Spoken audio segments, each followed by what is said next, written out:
नमस्कार मु रॉबिन आपण समस्त दर्शक बंधु को नीलाद्री साई मीडिया परिचय आउ एक अध्याय को अनेक अनेक स्वागत करुच्ची। दर्शक बंधु जितेबले भुवनेश्वर पुरी आड़ को आसुथिबे रास्तार पड़े गोटे छोटिया गाँ जहाँ एबे हो जाइछि हेरिटेज विलेज रघुराजपुर। आपण समस्ते जानिथिबे एई हेरिटेज विलेज रे प्रति घरे जणे जणे कारीगर जणे जणे कलाकार। सेही रघुराजपुर गाँ पाखरे अवस्थित गोटे छोटिया गाँ दांडोसाही आउ दांडोसाही मूल द्वार रे अछि अनंत गुरुकुल। अनंत गुरुकुल रो मुखिया होउचंती गुरु विभु महाराणा। से थिले इंदिरा गांधी मानव संग्रहालय सम्मानित 1996 रे आउ national merit awardee by government of India in the year 2003। आसंतु ए छोटिया गाँव ए लोक परंपरा रे मुग्ध हेई मिसी जिबा।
आसंतु स्वागत करिबा गुरु विभु महाराणा एवं श्री लिंगराज महाराणा को आमर आज अध्याय को।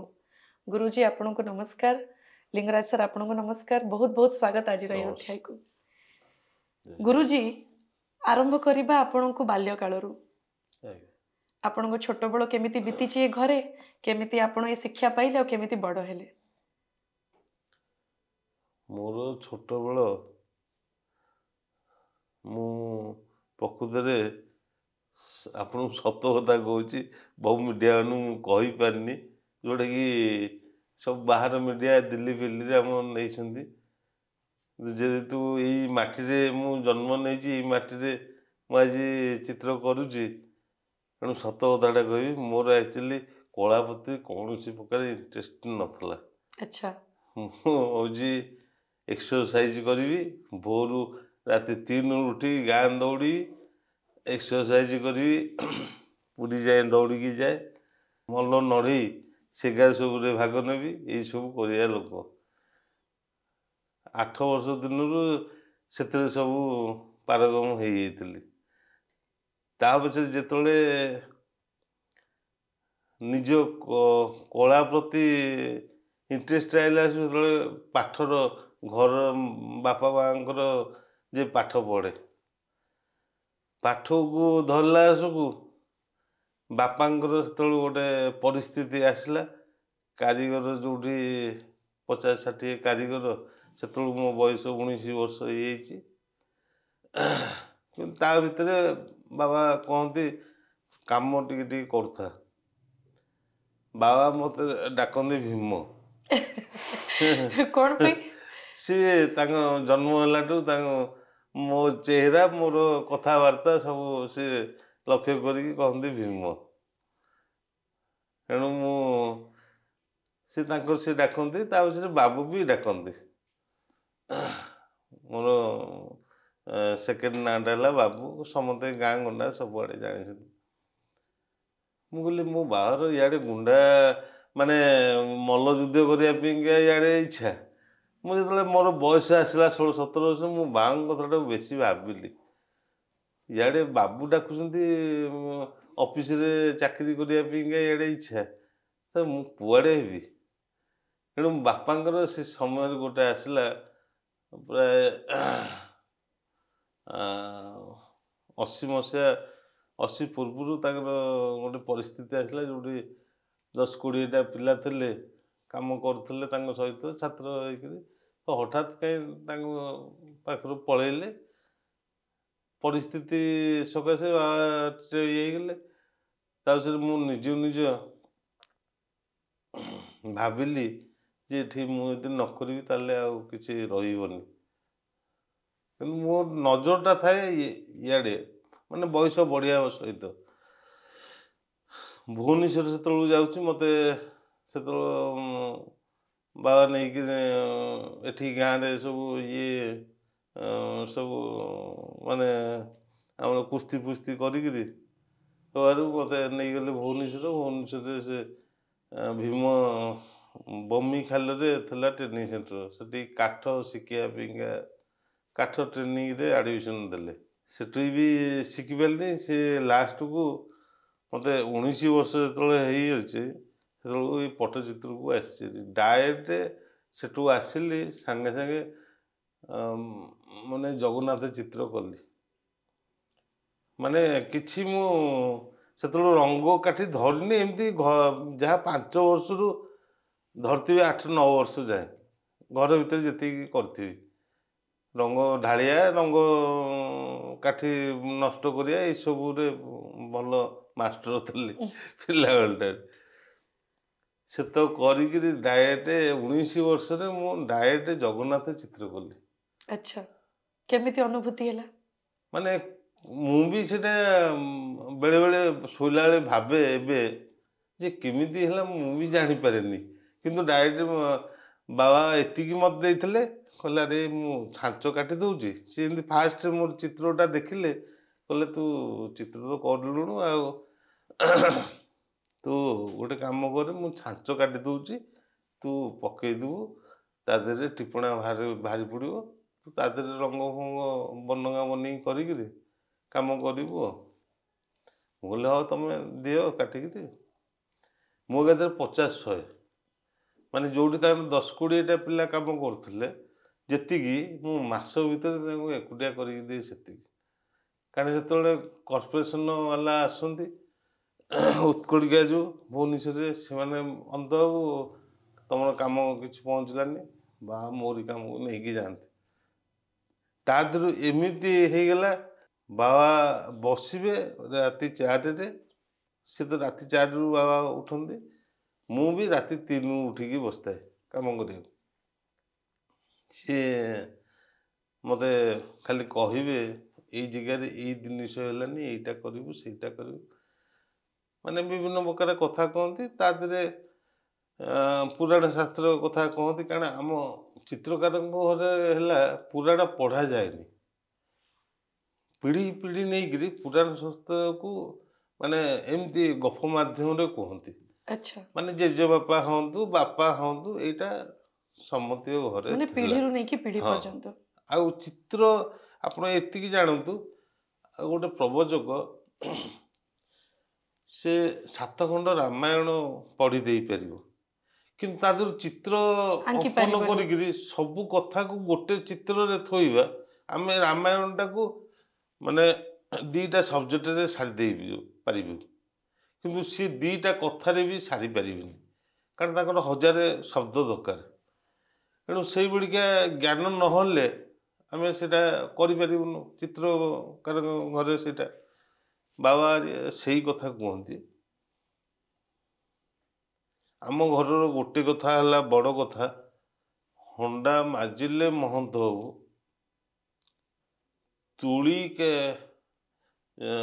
ତୁଳି କାଠି ଚଲେଇଲେ କାରିଗର ହବୁ, କଳା ମାଜିଲେ କଳାକାରଟେ ହବୁ। ଆଚ୍ଛା, କଳା ମାଜିବା ମାନେ ହାଣ୍ଡି କଳା ନା ଦୀପ କଳା ଦୀପ କଳା ତାକୁ ମାଜିଲେ ଗୋଟେ କାରିଗର ହବ। ଇଏ ହଉଛି ଆଚ୍ଛା। ଆମ ଘରର ସର୍ଟ ବାକ୍ୟ। ଏଇ ବାକ୍ୟକୁ ଯିଏ ପଢି ଦେଇଥବ ବୁଝି ଦେଇଥବ ସେହି ବନିପାରିବେ। ସେ ଯାଇକିରି ସେଠି ପହଞ୍ଚି ପାରିବ। ଗୁରୁଜୀ ଆପଣଙ୍କ ପରିବାରରେ 6ଟି ପିଢି ଏ କାର୍ଯ୍ୟ କରି ଆସିଲେଣି? 6ଟା ପିଢି ନୁହଁ, ୟା ପୂର୍ବରୁ ଚିତ୍ରକାର ଥିଲେ, କିନ୍ତୁ 6 ପିଢିର ଯୋଉ ଇତିହାସଟା ସେଇଟା ଜଣା ଅଛି। ଭାରତ ସରକାରଙ୍କ ବହିରେ ଲିପିବଦ୍ଧ। ଆଚ୍ଛା ଆଚ୍ଛା। କାରଣ କଣ୍ଡୁରୀ ମାହାଣା ଯିଏ ଥିଲେ, ହୁଁ। ମୋର ଜେଜେବାପାଙ୍କ ଜେଜେବାପା 6 ଆରମ୍ଭ 1500 ଖ୍ରୀଷ୍ଟାବ୍ଦର 1400 ଖ୍ରୀଷ୍ଟାବ୍ଦର ନ୍ୟାସନାଲ ମ୍ୟୁଜିୟମରେ ପଟ୍ଟଚିତ୍ର ଅଛି। ତାପରେ ହେଲେ ଗଦାଧର ସଦା ସିଏ ହେଲେ ରଜାଙ୍କ ଘରେ ଚିତ୍ର ନେଇକି ଦଉଥିଲେ। ତାପରେ ଆସିଲେ କେଳୁ ମାହାଣା, ଆର୍ତ ମାହାଣା, ସେ ଦି ଭାଇ। ସିଏ ଏଇ କଳାଟା ସେତେବେଳକୁ ଗୁପ୍ତ ସେବାରେ ଥାଏ। ଗୁପ୍ତ ସେବା ମାନେ? ଅଣସର ପଟ୍ଟିରୁ ଆଚ୍ଛା। ଏଇ ପଟ୍ଟଚିତ୍ର ପଟ୍ଟି ଦିଅ, ଆମ ସେବାୟତ ମାନେ କହନ୍ତି ପଟ୍ଟି ଦିଅ। ବାହାରେ ପବ୍ଲିକରେ ଆସେ ଅଣସର ପଟ୍ଟି। ଆଚ୍ଛା। ସେ ଯୋଉ ପଟ୍ଟି ହେଲେ ଅନନ୍ତ ବାସୁଦେବ, ନାରାୟଣ, ଭୁବନେଶ୍ୱରୀ, ଜଗନ୍ନାଥ, ବଳଭଦ୍ର, ସୁଭଦ୍ରା। ଇଏ ହଉଛି ଗୁପ୍ତ ସେବା। ଏଇ ଠାକୁରଙ୍କ ସେବା ଆସିକି ବାହାରେ କେବେ ଚିତ୍ର ହବାଟା ଠିକ ନୁହଁ। ତେଣୁ ଏଥିସକାଶେ ପଟ୍ଟି ଚିତ୍ରଟାକୁ ଲୋକ ନଚୁନା। ତା ପୂର୍ବ ଇଏଟା ହେଲା ଯାତ୍ରୀ ପଟ୍ଟି। କମନ ଚିତ୍ର ହେଇଥିଲା କେବଳ ଜଗନ୍ନାଥ, ବଳଭଦ୍ର, ସୁଭଦ୍ରା ପ୍ରଚାର ଲାଗି। ମାନେ ସେତେବେଳେ ଜଗନ୍ନାଥଙ୍କର ପ୍ରଚାର ପ୍ରସାର ପାଇଁକା ଚିତ୍ରକାର ଜାତିର ବହୁତ ବଡ଼ ଭୂମିକା। ଯାତ୍ରୀ ପଟ୍ଟିର ଉଦ୍ଭାବନ ଯୋଉ, ଏଣୁ ଯାତ୍ରୀ ପଟ୍ଟି ୟା ମାନେ ସମକକ୍ଷର ଉଦ୍ଭାବନ। କିନ୍ତୁ ସେ ଯୋଉ ଯାତ୍ରୀ ପଟ୍ଟିଟା ଆଉ ପଟ୍ଟି କେଳୁ ଆର୍ତ ମାହାଣାଙ୍କର ଉଦ୍ୟମରେ ବାହାରକୁ ଆସିଲା। କାରଣ ସେତେବେଳେ ଜାତି କଥା ଥିଲା, ଯଦି ଜାତି କଥା ଅମାନ୍ୟ କରିଲେ ସିଏ ଗୋଟେ ଇଏ। କିନ୍ତୁ ଆମେ ଯେତେବେଳେ 16 ଶାସନର ଆମେ ଚିତ୍ରକାର, ଏଠି ଆମକୁ ଆମେ ଯୋଉ ଦାଣ୍ଡ ସାହିରେ ଆମର ଘର, ଘର ମାନେ ପୁରୀ ଗଜପତିଙ୍କ ଉଦ୍ୟମରେ ଗ୍ରାମ ବନିଥିଲା। ବସିଥିଲା। କାରଣ ଆମ ପାଖରେ ରହିଲେ ପ୍ରଥମ ଶାସନ ହେଲା ବୀରପ୍ରତାପପୁର ଶାସନ, ବୀରକେଶରୀ ଦେବଙ୍କର। ସେତେବେଳେ 16 ଶାସନ ଯେତେବେଳେ ଇଏ ହେଲା, ସେଠି ସବୁ 36 ପାଟକର ରହିବେ ସେବାୟତ। ଆମେ ଚିତ୍ର ସେବାୟତ ଭାବରେ ଆମେ ଏଇ ଗ୍ରାମରେ ବୀରପ୍ରତାପପୁର ଗ୍ରାମ ପାଖରେ ଇଏ ହେଇଥିଲା। ଆମର ଏଠି ଠାକୁର ଅଛନ୍ତି ଗ୍ରାମେଶ୍ୱର ଦେବ। ଆମ ମାନେ ଜାତିରେ ସବୁ ଜେଜେବାପା ହେରିକା କହନ୍ତି, ଗ୍ରାମେଶ୍ୱରଙ୍କର ଯୋଉ ବସିଛନ୍ତି ସେଠି ଜଗନ୍ନାଥ ମନ୍ଦିରରେ ଯୋଉ ପଥର ଆସୁଥିଲା ଏଠି ରହୁଥିଲା ଷ୍ଟକରେ। ଏଣୁ ଏଠୁ ବଛା ହେଇକିରି ଯୋଉ ପଥର ତାଙ୍କ କାମରେ ଆସିବ ସେଠିକି ଯାଉଥିଲା।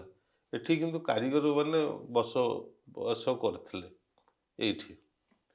ଏଣୁ ସେଇ ଅନୁସାରେ ମୁଁ ଆପଣଙ୍କୁ କହୁଛି 1865 ମସିହା ପୂର୍ବରେ ଏଇ ଗ୍ରାମରେ ଦାଣ୍ଡ ସାହିରେ ବର୍ତ୍ତମାନ 14 ଘର ଅଛନ୍ତି, କିନ୍ତୁ ସେତେବେଳେ ଥିଲେ 40-45 ଘର।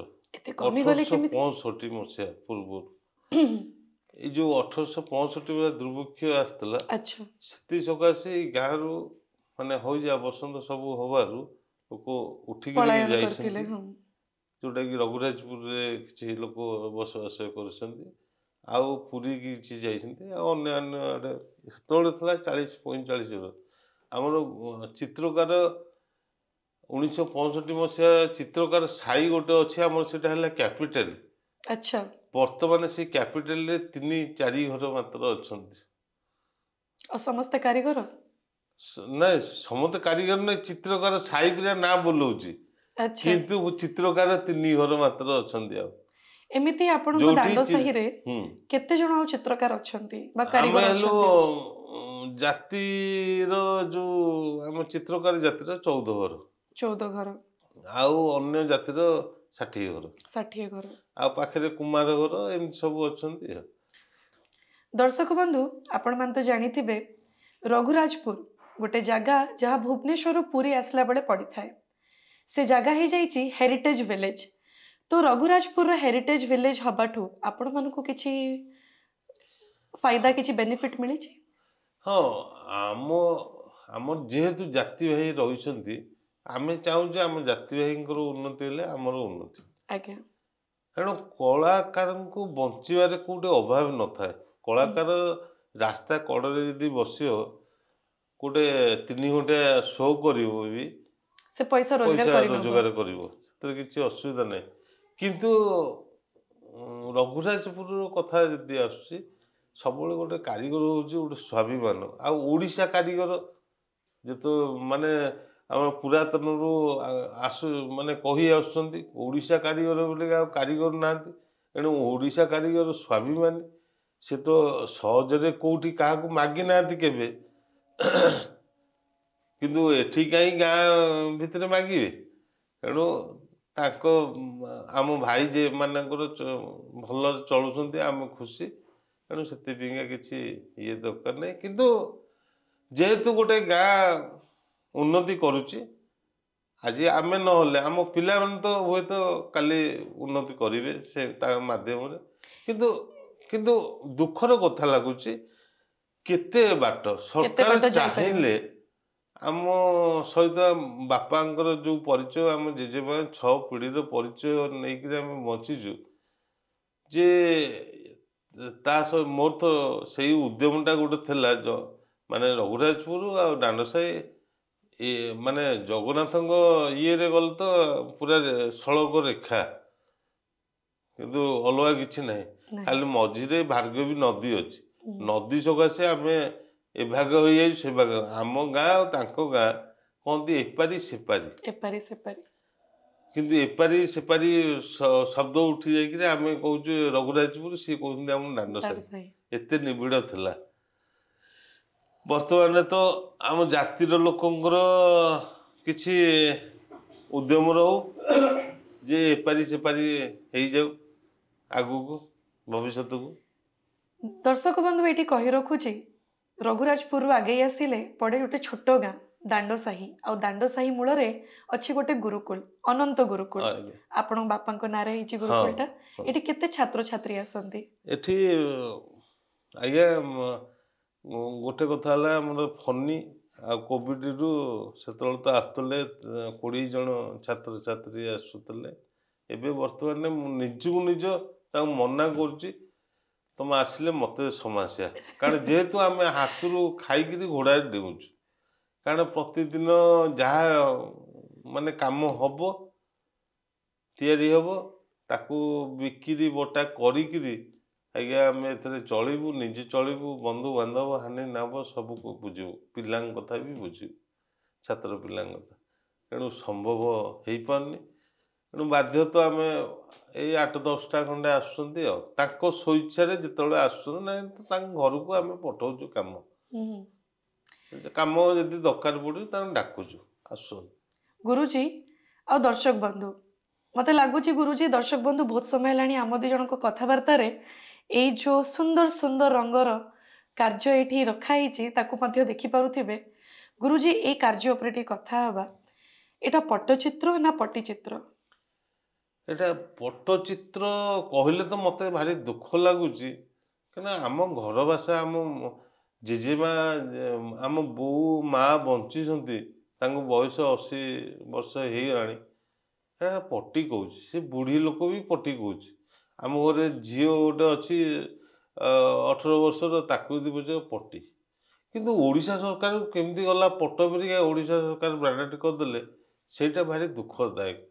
तापरे ओडिशा सरकार ट्रेनिंग सेंटर भुवनेश्वर चली आज्ञा आमर मान ड्रईंग टाक टिप्पणा टाक कौन ड्रईंग भारी अपमानित लगुच सब। गुरुजी मु गोटे मिनिट आपन को एठी टिके अटके भी मझिरे दर्शक बंधु माने जदि बुझी न पारुचंती पट्टीचित्र एवं पट्टचित्र भितर फरकटा कौन तफातटा कौन गुरुजी टिके टिके कहिबे से विषय रे।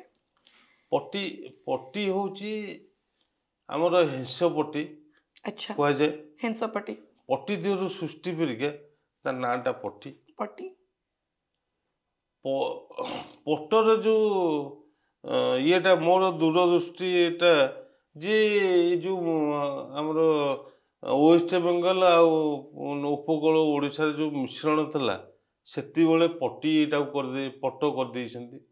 କାରଣ ତାଙ୍କର ତ ସେଠି ବେଙ୍ଗଲରେ ପଟ ଗୋଟେ ପଟ କହୁଛନ୍ତି, କୁହନ୍ତି। ଏଇଟା ଗୋଟେ କ'ଣ ପଟ ହେଇଗଲା? ଏଠି ବୋଧେ ମିଲାବଟ ହେଇଯାଇଛି। କିଛି ଅପଭ୍ରଂଶିତା ହଁ, ରହିଛି। କିନ୍ତୁ ପଟିଟା ହେଉଛି ୟାର ଓରିଜିନାଲ ନା ଆମ ଘର ଭାଷା।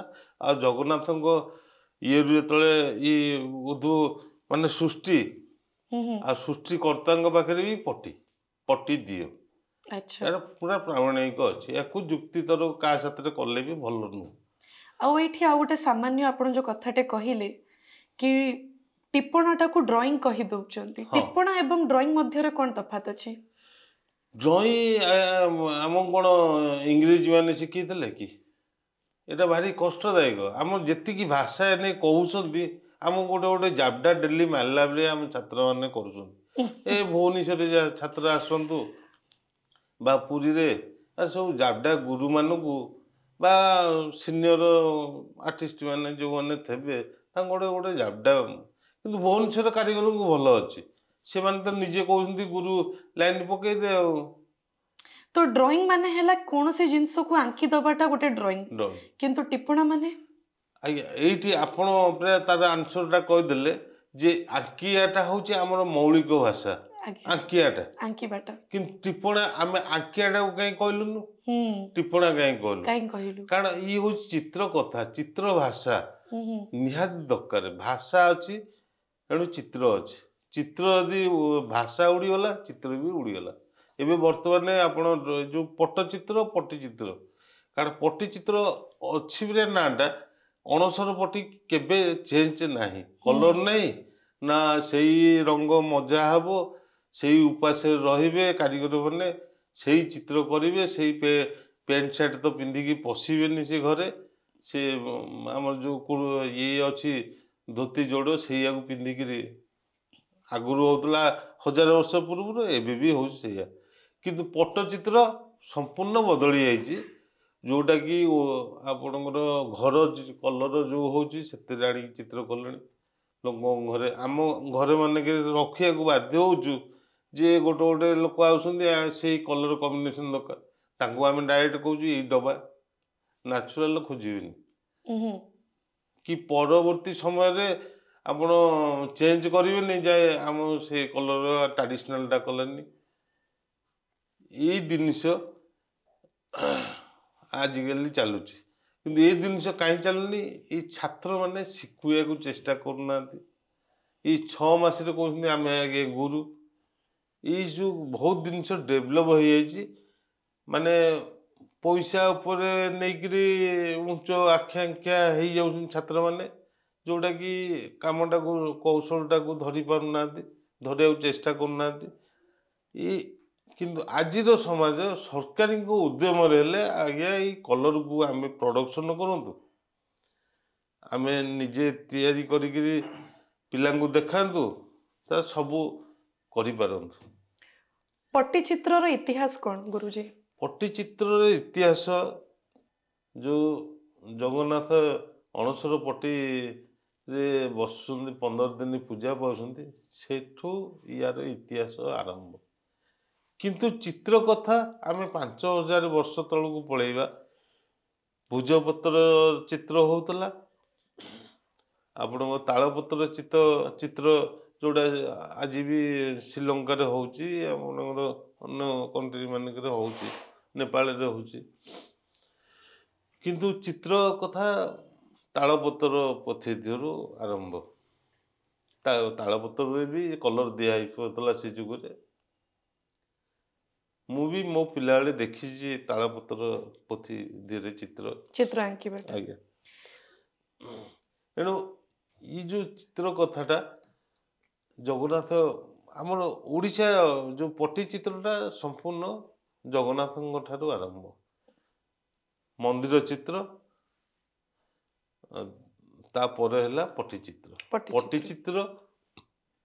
ପଟ୍ଟିଚିତ୍ରର ମାନେ କାମ ହେଲା ଅତି ଯେଉଁଟା ନିଖୁଣ କାମ ପଟ୍ଟିରେ ହଉ। ଯାତ୍ରୀ ପଟି ଗୋଟେ ଅଛି ଆପଣଙ୍କର ନ୍ୟୁଜ୍ ପେପରରେ ସେତେବେଳେ ହଉଥିଲା। ତା ପୂର୍ବରୁ ତ ଏକ ପରିସ୍ଥିତିକିଆ ପଟି କନା ଲାଗୁଥିଲା ତାପରେ ହଉଥିଲା। କିନ୍ତୁ ଯୋଉଠି ଆମର ଯାତ୍ରୀମାନେ ପୁରୀକି ଆସିଲେ ଗଙ୍ଗାସାଗର ବୁଡ଼ରେ ଏସବୁ ଯେଉଁମାନେ ଆସନ୍ତି ସେମାନେ ଯାତ୍ରୀ ପଟି ନିଅନ୍ତି ତାଙ୍କ ରାଇଜ ମାନଙ୍କରେ ପ୍ରଚାର କରିବା ପାଇଁ ଆମେ ଯାଇଛୁ ଜଗନ୍ନାଥ ଧାମ, ତମେ ଏଥିରୁ ଗୋଟେ ଗୋଟେ ଉପହାର ସେମାନେ ତାଙ୍କ ବନ୍ଧୁ ମାନଙ୍କୁ ଦିଅନ୍ତି। ଏଇଟା ହଉଛି ପରମ୍ପରା ଥିଲା। ତା ଦେହରେ ଆଉ ଗୋଟେ ଥିଲା ଟିକିଲି ଚିତ୍ର। ଯେଉଁମାନେ ପୁରୀକି ପ୍ରବେଶ କରନ୍ତି ଯାତ୍ରୀମାନେ ତାଙ୍କର ଆପଣଙ୍କ ଅଠନଳା ଉପରେ ଗୋଟେ ପୁଷ୍କରିଣୀ ଅଛି, ସେଠି ଗୋଡ଼ ହାତ ଧୋଇବେ, ତାଙ୍କ ମୁଣ୍ଡରେ ଟିକିଲି ମରାଯାଏ। ଆଚ୍ଛା। ଜଗନ୍ନାଥ ବଳଭଦ୍ର ସୁଭଦ୍ରା ସେ ଟିକିଲିରେ ମଥା ଦେହରେ ମାରିଲେ ସେମାନେ ବଡ଼ ଦାଣ୍ଡରେ ଶରଧା ବାଲିରେ ପ୍ରବେଶ କରିବେ। ଆଚ୍ଛା। ସେ ଧୂଳି ତ ହଉଛି ଜଗନ୍ନାଥଙ୍କ ପଦ୍ମପାଦ ଇଏ, ତେଣୁ ସେଥି ସକାଶେ ତାଙ୍କର ଗୋଟେ ମନ ଆଉ ଅନ୍ତର ଶୁଦ୍ଧି ହେଲା ପରେ ତାଙ୍କୁ ଇଏ କରନ୍ତି, ପ୍ରବେଶ କରନ୍ତି। ତେଣୁ ପଟ୍ଟଚିତ୍ର ଆମେ ଯଦି ଆଗକୁ ଆପଣ ମୋତେ ପ୍ରଶ୍ନ କରିବେ ମୁଁ ତାର ଆହୁରି କଥା କହିପାରିବି। ତେଣୁ ପ୍ରତ୍ୟେକ ଜିନିଷରେ କଥା ଅଛି, ଏତେ ମଧୁର ଚିତ୍ର। ମୁଁ ବି ବେଳେବେଳେ ଭାବେ ଯେ ମାନେ ଭଗବାନ ପ୍ରକୃତରେ ଜଗନ୍ନାଥଙ୍କର ଇଏ ଦାନ, କିନ୍ତୁ ଆମେ ନିଜେକୁ ସମ୍ଭାଳି ରଖିପାରୁନୁ ସଜେଇକିରି ମନ ଭିତରେ ବା ହାତରେ ଏଇଟା ମାନେ ଇଏ ହେଇଯାଉଛି। ଗୁରୁଜୀ, ଏଇଠି ମୋର ଗୋଟେ ବ୍ୟକ୍ତିଗତ ପ୍ରଶ୍ନ ଅଛି। ଆପଣ ଜଣେ କାରିଗର, ଟିପଣା କାମ କରନ୍ତି, ପ୍ରଭୁ ଜଗନ୍ନାଥଙ୍କର କାମ କରନ୍ତି, କିନ୍ତୁ ହେଲେ ତ ମଣିଷ, ଜୀବନରେ ଭଲ ମନ୍ଦ ଚାଲିଥାଏ। କେବେ ମନରେ ଦୁଃଖ ଆସିଲେ ସେଟା କ'ଣ ଆପଣଙ୍କ ଟିପଣାରେ ଦିଶେ? ନିହାତି ଭାବରେ ଏ ମଣିଷ କରୁଥାଏ ଯେ କାଳ ପ୍ରାପ୍ତି ହଉଥାଏ ତା। ତେଣୁ ଏଇ ସଂସାରର କଥା ଚିତ୍ର ମୁଁ ମୋର ଦିନକର କାର୍ଯ୍ୟକ୍ରମ ସାରିକିରି ମୁଁ ଯେତେବେଳେ ଚିତ୍ରକୁ ଆସେ ସେତେବେଳେ ମୋତେ ଲାଗେ ଯେ ଏଇ ଜିନିଷଟା ଭୁଲ ରହିଲା, ଏଇ ଜିନିଷଟା ଠିକ ରହିଲା। ସବୁ ଟାଇମରେ ସବୁ ଜିନିଷକୁ ବାଛି ହବନି। ସେ ମଧୁର ସମୟ ଆସିଲେ, ମିଳନ ସମୟ ଆସିଲେ ସେକୁ ଆମେ ପରଖୁ।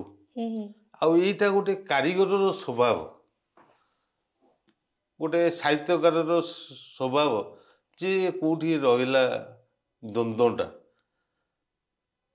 ଲେଖି ସାରିଲା ପରେ ଯଦି ତାକୁ ନିଜେ ନ ପଡ଼ିବ, ଆଉ ସବୁ ଟାଇମରେ ସେଇଟା 5 ଦିନରେ ଆପଣଙ୍କର ଗୋଟିଏ ସମୟ ମୁହୂର୍ତ୍ତ ଆସେ ସେଇଟା ଭୁଲ ଠିକର ମିଳନ ମାନେ ଇଏ ଦେଖିବାକୁ।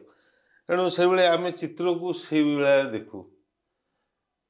ଚିତ୍ର ତ ହଉଛି ଆମର ମା, ତେଣୁ ମାକୁ କି ବାରିବ, ଫେଣେ ତା ଦେହରୁ ବି ବାରିବାକୁ ପଡ଼େ। ସେଠି ବାପା ନିଜେ ଆସନ୍ତି, ଯିଏ ବି ବାପା ନାହାନ୍ତି ସିଏ ବି ଆସନ୍ତି। ଆରେ ଏଇ ଜାଗାରେ ଏଇ ଭୁଲଟା କରିଦେଇଛୁ, ପରୀକ୍ଷା ହେଇଯାଏ। ଗୁରୁ ଆମର ତ ବାପା ଆମ ଗୁରୁ, ଏଣୁ ଯିଏ ବି ଯାହାଠୁ ଶିଖିଥିବେ ଗୁରୁ ଆସନ୍ତି, ଏଇ ଜାଗାରେ ଏଇ ଜିନିଷଟା ଭୁଲ କରିଦେବୁ। ଯଦି ପରଖା ନଯାଏ ସେ ଜିନିଷର ସୌନ୍ଦର୍ଯ୍ୟ ନଥାଏ କି ମହତ୍ତ୍ୱ ସୌନ୍ଦର୍ଯ୍ୟ ନଥାଏ। ଆସେନି, ମହତ୍ତ୍ୱ ବି ନଥାଏ, ସେ ତାର ଗୋଟେ ଯୋଉ କ'ଣ ଗୁରୁ ଶିଷ୍ୟର ସମ୍ପର୍କ ବି ନଥାଏ। ଗୁରୁଜୀ, ଏଟା କ'ଣ ସତ କି ଯେତେ ପର୍ଯ୍ୟନ୍ତ ଗୋଟେ କାରିଗର ମନରେ ଦ୍ୱନ୍ଦ୍ୱ ନ ଆସିଥାଏ ସେ ଆଙ୍କି ପାରେନି? ନା, ସେଇଟା ସତ୍ୟ ସତ୍ୟ ସତ୍ୟ ତ୍ରିବାର ସତ୍ୟ। ଜଗନ୍ନାଥ ପରା ନିଜେ କହିଛନ୍ତି, ସେ ନିଜକୁ ନିଜ ବାରିକିରି ଆଜ୍ଞା ଗୋଲ 3ଟା କରିଦେଇଛନ୍ତି। କହିଲେ ସବୁ ଯୁଗରେ ତ ମୋର ରୂପ ବର୍ଣ୍ଣନା କଲେ, ଏଇ ଯୁଗରେ କ'ଣ କରୁଛନ୍ତି କରନ୍ତୁ। ଆଉ ସିଏ ତ ନିଜେ ହେଉଛନ୍ତି ୟାର ପୁରୋଧା। ଆଉ ଆମେ ଦେଖୁ, ଆପଣ ବିଶ୍ୱାସ କରିବେନି, ଜଗନ୍ନାଥଙ୍କୁ କିଏ ବି ମାନୁ ନ ମାନୁ ଆମର ଯାଏ ଆସେ ନାହିଁ, କିନ୍ତୁ ଜଗନ୍ନାଥ ନିଜେ। ଗୁରୁଜୀ କ୍ଷମା କରିବେ, ଏଇଠି ଆପଣଙ୍କୁ ଅଟକଉଛି। ଗୋଟେ ସମୟ ଥିଲା ପଟ୍ଟଚିତ୍ର ବା ପଟ୍ଟଚିତ୍ର, ଯାହା ବି ଆମେ ଯୋଉ ଭାଷାରେ ଆକୁ ଡାକୁଛୁ ଏବେ, ଆମ ରାଜ୍ୟରେ ଆମ ରାଜ୍ୟବାସୀ ମାନେ ଜାଣିଥିଲେ। କିନ୍ତୁ ଏବେ ଧୀରେ ଧୀରେ ସମୟ ସହିତ ବା ସୋସିଆଲ ମିଡ଼ିଆ ସହିତ ଇଏ ବହୁତ ଉପଲବ୍ଧି ପାଇଲାଣି। देश विदेश रे बहुत प्रचार हेलाणी लोक माने साड़ी रे लुगापटा रे एमती कि घर द्वार स्क्रीन उपरे ए सब अंकेबा को इच्छा रखुचंती बा या विषय जानिबा को इच्छा रखुचंती एवं मु आपनको वर्कशॉप मध्ये देखिछि बहुत लोक आउट ऑफ ओडिसा रु आसुचंती हाँ विभिन्न राज्य रु आसी कि सिखि कि आपनठु जाउचंती आज्ञा तो सेटा कोन आम पई गोटे भलो कथा नुहे आज्ञा ଆପଣ ବିଶ୍ୱାସ କରିବେନି ମୁଁ ତ ଫନି ନ ହୋଇଥିଲେ ଏବେ ବି ସୁଦ୍ଧା ମୁଁ ଯେତେବେଳେ ଦେଖିଲି ଯେ ପିଲାମାନେ ଗ୍ରହଣ ନ କରୁଛନ୍ତି ଆମର ହୃଦୟର କଥାଟାକୁ ଆମେ ଏଇ ଯୋଉ ବୃଦ୍ଧା ଯୋଉ ମାନେ वयस्क लोक मान ବୟସ୍କ ଲୋକମାନଙ୍କୁ ପୁଅ ଝିଅମାନେ ଛାଡ଼ି ଦେଉଛନ୍ତି ସେଇମାନଙ୍କୁ ଆଣିକିରି ଘରେ ରଖିବି ନିଜେ ଶିଖେଇବି କାରଣ ସିଏ ତ ଆମ ଭାଷାଟାକୁ ବୁଝିପାରିବେ ଯେତିକି ସମୟ ଅଛି ଆଉ ତାଙ୍କର ଲାଇଫଟା ବି ବଢ଼ିଯିବ କାରଣ ମୁଁ ଜଣେ ପାରାଲିସିସ୍ ପେସେଣ୍ଟ ଥିଲି ଡେଞ୍ଜର କିନ୍ତୁ ମୁଁ ଆଜି ତ ଛିଡ଼ା ହେଇକିରି କଥା କହିପାରୁଛି ଯେଉଁଟା ମୁଁ କେବେ ବି ବିଶ୍ୱାସ କରିନଥିଲି ମୋର ଭାଇ ମାନେ ପ୍ରଥମତଃ ନିଜେ ମୋତେ ଦେଖିଛନ୍ତି ଜାଣିଛନ୍ତି ଆମର ଏଇ ଭାଇ ଦେଖିଛନ୍ତି ଯାହା କରିଛନ୍ତି ସେବା କରିଛନ୍ତି ସବୁ କରିଛନ୍ତି କାରଣ ୟା ଦେହରେ କଳା ଦେହରେ ଏତେ ଜିନିଷ ଅଛି ଆପଣ ବିଶ୍ୱାସ କରିପାରିବେନି ମୁଁ କହିଲେ ଆପଣ ବିଶ୍ୱାସ କରିବେ ମୁଁ ନିଜେ ପାରାଲିସିସ୍ ମାନେ ୟା ଦେହରେ ରୋଗ ବି ମୁଁ भलो ଭଲ हेछि ହେଇଯାଏ ୟା ଲକ୍ଷ୍ୟ ଏକମାତ୍ର ହେଲା ଲକ୍ଷ୍ୟ ध्यान करिबा ଇଏ ହେଉଛି ସ୍ୱାଭାବିକ ଧ୍ୟାନ କୌଣସି ଯୋଗ କ୍ଲାସ୍ କରିବା ଦରକାର ନାହିଁ ଶାରୀରିକ ପରିଶ୍ରମ କରିବାର ନାହିଁ ୟାକୁ ଖାଲି ଦେଖିକିରି ହାତ ଚଲେଇଲେ ଆପଣଙ୍କର ସବୁ ଆସିଯିବ गोटे निजर भी इच्छा शक्ति थाए बल शक्ति थाए ହଁ निज प्रति से श्रद्धाटा रहिले निज कार्य प्रति से श्रद्धाटा रहिले कौन बा न संभव गुरुजी एठी पचारिबी ए छोटिया पत्थरटी कौन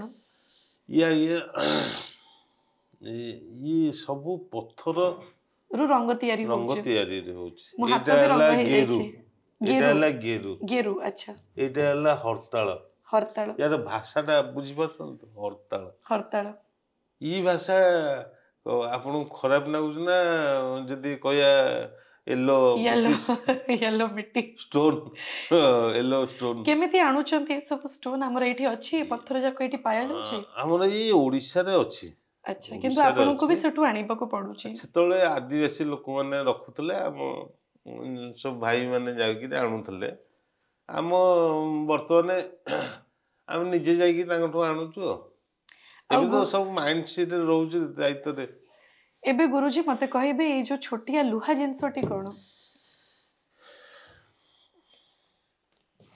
ଏଇଟା ହେଲା ଲେଖନୀ लेखनी तालपत्र जो लेखନ୍ତି ସରସ୍ୱତୀଙ୍କର ଆୟୁଧ ଏଇ ଆୟୁଧରୁ ଆଜ୍ଞା ସେ ଯୋଉ ଟିପଣା କଥାଟା ଆଇଲା ୟାଙ୍କରି ସମ୍ପର୍କରୁ ସେ ଟିପୁରୁ ସୃଷ୍ଟି ହଉଛି ପରିକା ଟିପଣା टिप्पण ଏଣୁ ଗୋଟେ ଲେଖକ ଯିଏ ତାଙ୍କର ମସ୍ତିଷ୍କରେ ଭଗବାନ ମାନେ ସରସ୍ୱତୀ ରହିଲେ ପରେ ତାଙ୍କର से हाथ टिप्पण रे लेखुचंती आंगुली टिप्परे ଟିପରେ सेति पई ତେଣୁ टिप्पण ତାଙ୍କ ମୁଣ୍ଡ ଉପରେ ବସିଛନ୍ତି ଆମର ଆଜ୍ଞା ଟିପ ଅଗରେ ବସିଛନ୍ତି ଆଉ ଏଇଟା ହଉଛି ବହୁତ ବଡ଼ କଥା ଆଉ दर्शक बंधु आजिर अध्यायटी एते सुंदर आउ प्रेरणादायक थिला मते लागुची मो संगरे आपण मानकु भी निश्चित भलो लागिथिबो आजिर अध्यायटी सारिबा पूर्वरु गुरुजी आपणक पई आम टीम तरफ गोटे छोटिया उपहार रहिची ଜୟ ଜଗନ୍ନାଥ आपण जेमती आरंभ रे कहितिले गुरुजी आपण प्रभु जगन्नाथ को सेवक ଆଜ୍ଞା भगवान करंतु आपण सदा सर्वदा एमती सुस्थ रुहंतु ଆଜ୍ଞା सबल रुहंतु आम परंपरा को एमती आगे नहीं चलंतु ଆଜ୍ଞା ମୋର ଗୋଟେ କଥା ହେଲା ଟିଭି ଚ୍ୟାନେଲ ମାଧ୍ୟମରେ ଆପଣଙ୍କୁ ଜଣାଉଛି ଆପଣ ଯେଉଁମାନେ ଦେଖୁଛନ୍ତି ଦର୍ଶକ ଆପଣ ଯେଉଁ ବୟସ 5 ବର୍ଷ ଠାରୁ 90 ବର୍ଷ ଯାଏଁ ଯେଉଁମାନେ ଦେଖୁଛନ୍ତି ଦର୍ଶକ ସେମାନେ ଏଇ ପଟ୍ଟଚିତ୍ରକୁ 3 ଘଣ୍ଟା ପାଇଁକା ଟ୍ରେନିଂ ନେବାକୁ ଆସିବେ ଜଗନ୍ନାଥ କରିକିରି ଯିବେ ଅଧଘଣ୍ଟା ପାଇଁକା ଆସିବେ ମୁଁ ଆପଣଙ୍କୁ କିଛି ନା କିଛି ଶିଖେଇକିରି ଛାଡ଼ିଦେବି ଆଉ ଜଗନ୍ନାଥଙ୍କ ବିଷୟରେ କିଛି କହିଦେବି ପଟ୍ଟଚିତ୍ର ବିଷୟରେ ଜ୍ଞାନୀ କରିଦେବି ଏତିକି ମୁଁ ମୋ ନିଜ ଜଗନ୍ନାଥ ଦେଇଛନ୍ତି ତେଣୁ ମୁଁ ଆପଣମାନଙ୍କୁ ଦବା ପାଇଁକା ଯାଉଛି ତେଣୁ ଆସନ୍ତୁ दर्शक बंधु ओडिशा माटी केते नियारा केते प्रकार जीवजंतु केते प्रकार कलाकृति केते प्रकार संस्कृति आउ ये आमर परंपरा एथि होउचंती जणे गुरुजी विभु महाराणा। आसंतु हाथ मिलैबा ए परंपरा को धरी रखिबा पई। आपण माने जदि इच्छुक गुरुजी को पाखरु विद्या ग्रहण करिबा पई आपण इंस्टाग्राम रे कलाकार्ट को फॉलो करि पारंती। आमे डिस्क्रिप्शन लिंक दे देइछु। जो माने स्वतंत्र भावे इच्छुक अछंती शिखिबा पई चली आसंतु रघुराजपुर पाखरे अवस्थित दांडसाही अनंत गुरुकुल को। गुरुजी विभु महाराणा को पाखरे आसी शिखंतु रेखाचित्र पंचवर्ण आउ एवं शिखि जांतु पट्टिचित्र। देखा हबा आगामी अध्याय रे। सेथि पर्यंत विदाय दियंतु। नमस्कार। ओम श्री नीलाद्रिसाय नमः।